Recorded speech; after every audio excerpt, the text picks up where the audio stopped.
హైముఖ్ తుఫాను వల్ల గత నెల 14, 15, 16 ప్రాంతంలో పెద్ద ఎత్తున తుఫాను వచ్చింది.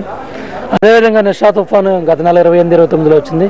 ఈ తుఫాను ప్రభావం వల్ల భారీ వర్షాల వల్ల కృష్ణా జిల్లాలో 6.5 లక్షల వరి పంటలో 3 లక్షల ఎకరాల వరి వాళ్ళ నెలలో తడిస్తుంది.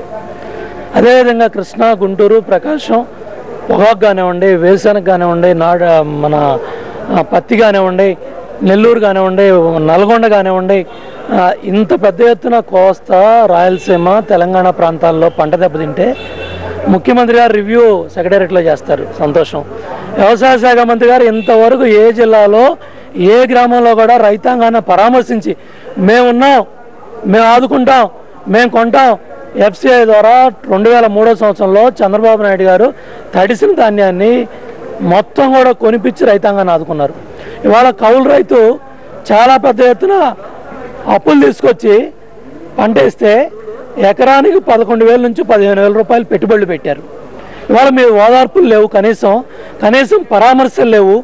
ఏ విధంగా ఆదుకుంటామో మీరు సెక్రటేరియట్లో మాట్లాడతారు.